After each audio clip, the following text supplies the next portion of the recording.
Hello student, आज के इस वीडियो लेसन में हम पढ़ने जा रहे हैं आईएससी 11th व 12th की पाठ्य पुस्तक गद्य संकलन से लिया गया पाठ 3। इस पाठ का नाम है शरणागत और इस पाठ के लेखक है श्री वृंदावन लाल वर्मा। स्टूडेंट, इस पाठ को पढ़ने से पहले हम वृंदावन लाल वर्मा का संक्षिप्त परिचय जान लेते हैं। श्री वृंदावन लाल वर्मा का जन्म 9 जनवरी 1889 उत्तर प्रदेश में हुआ था। इनकी मृत्यु 23 फरवरी 1969 में हुई थी। वृंदावन लाल वर्मा अधिकांश रचना ऐतिहासिक पृष्ठभूमि की रचनाएं हैं। इन्होंने सामाजिक उपन्यास लिखे। इन्होंने कई प्रकार के कहानी संग्रह भी प्रकाशित हुए इनके, और कई प्रकार की कहानियाँ भी लिखी। उन कहानियों में से एक कहानी है शरणागत। शरणागत शब्द का अर्थ होता है शरण में आया हुआ। भारत का साहित्य देश के गौरवमय इतिहास की झांकी है। यहाँ शिवी जैसे राजा हुए जिन्होंने अपने शरण में आए पक्षी की रक्षा के लिए अपने प्राण की परवाह तक न की। शरणागत कहानी में भी लेखक ने यहाँ पर ऐसा ही उदाहरण प्रस्तुत किया है समाज के समक्ष। इस पाठ में समझाया गया है कि शरण में आए हुए व्यक्ति को शरण देना मानव का धर्म है, कर्तव्य है। रज्जब एक कसाई होता है, गांव में उसे कोई भी शरण नहीं देता, तो यहाँ पर जो ठाकुर होते उसे शरण देते हैं, उसकी रक्षा करते हैं। उसी आधार पे ये कहानी है। तो आइए स्टूडेंट, अब ये कहानी पढ़ना प्रारंभ करते हैं। रज्जब अपना रोजगार करके ललितपुर लौट रहा था, यानी रज्जब यहाँ पर अपना व्यापार करके ललितपुर लौट रहा था। साथ में उसकी स्त्री थी और गांठ में 200-300 रुपये की बड़ी रकम थी, यानी व्यापार अच्छा हुआ था, इसीलिए 200-300 रुपये की बड़ी रकम उसकी जेब में थी। मार्ग बीहड़ था और सुनसान था। ललितपुर काफ़ी दूर था। बसेरा कहीं ना कहीं लेना ही था, इसीलिए उसने मणपुरा नामक गांव में ठहर जाने का निश्चय किया। उसकी पत्नी को बुखार हो गया था। रकम पास में थी और बैलगाड़ी किराए पर करने में खर्च ज़्यादा पड़ता था, इसीलिए रज्जब ने उस रात आराम कर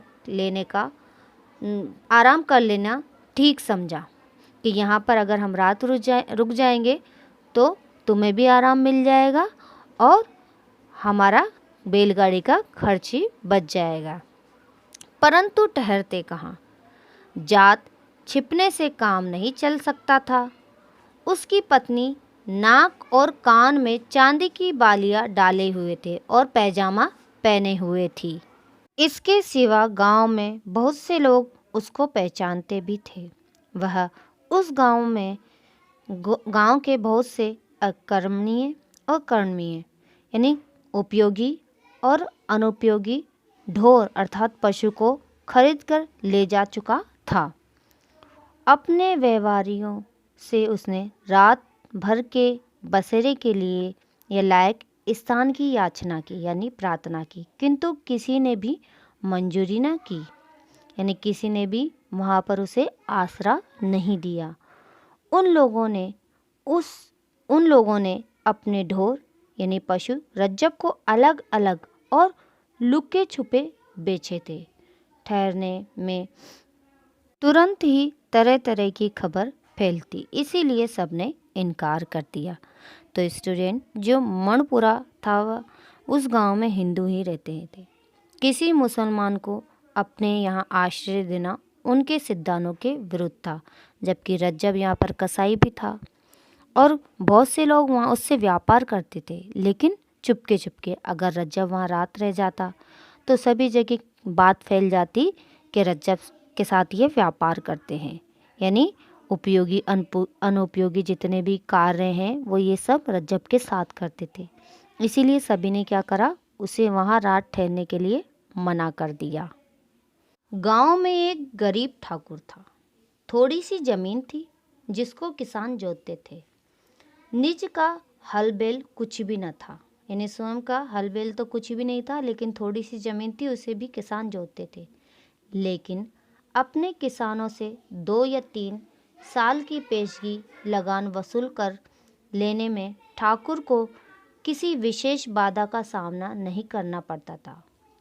छोटा सा मकान था, परंतु उसको गांव वाले गड़ी के आदर के साथ, व्यंग शब्द के साथ पुकारते थे और ठाकुर को डर के मारे राजा शब्द से संबोधित करते थे। यानी ठाकुर का डर था उस गांव में और इसीलिए वहाँ के लोग ना उसको राजा करके संबोधित करते थे। उसका छोटा सा मकान था, लेकिन सभी गांव वाले उसे गड़ी के आदर से व्यंग से पुकारते थे। यानी गड़ी शब्द उनके लिए उपयोग होता है पहले, जहाँ पर बहुत बड़ा किला हो या छोटा सा किला हो, उसको गड़ी के आदर से संबोधित करते थे। लेकिन गांव में राजा का जो डर था सभी व्यक्तियों के अंदर, तो उसका जो छोटा सा मकान था ना, उसको भी गड़ी के आदर के साथ ही पुकारते थे वो लोग। शामत का मारा रज्जब इसी ठाकुर के दरवाजे पर अपनी बुखार से पीड़ित पत्नी को लेकर पहुंचा। ठाकुर पोर में बैठे हुए हुक्का पी रहे थे। यानी पोर यानी देवड़ी में बैठे हुए हुक्का पी रहे थे। रज्जब ने बाहर से ही सलाम करते हुए कहा, दाऊ, एक विनती है। ठाकुर ने बिना एक रत्ती भर इधर उधर हिले डुले पूछा, क्या है?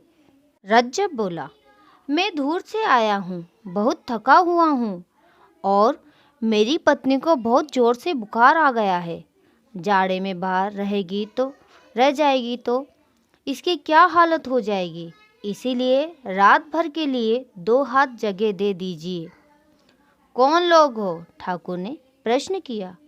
हूँ तो कसाई, रज्जब ने सीधे उत्तर दिया। चेहरे पर उसके बहुत ही गिड़गिड़ाहट थी। ठाकुर की बड़ी बड़ी आंखों में कठोरता छा गई। बोला, जानता है ये किसका घर है? यहाँ तक आने की हिम्मत कैसे की तूने? रज्जब ने आशा भरे स्वर से कहा, यह राजा का घर है, इसीलिए शरण में आया हूँ। तुरंत ठाकुर की आंखों में कठोरता गायब हो गई। जरा नर्म स्वर में बोला, किसने तुमको बसेरा नहीं दिया? यानी किसने तुझको बसेरा नहीं दिया? नहीं महाराज, रज्जब ने उत्तर दिया। बहुत कोशिश की, परंतु मेरा खोटे पैसे के कारण कोई सीधाई नहीं हुई। यानी मेरे पेशे के कारण किसी ने मुझे आश्रय ही नहीं दिया। तो स्टूडेंट, इस भाग को हम यहीं पे समाप्त करते हैं। तो उम्मीद करती हूँ कि आपको शरणागत पाठ का ये छोटा सा भाग आपको समझ में आ गया होगा। अगला भाग हम अगली वीडियो लेसन में पढ़ेंगे। धन्यवाद।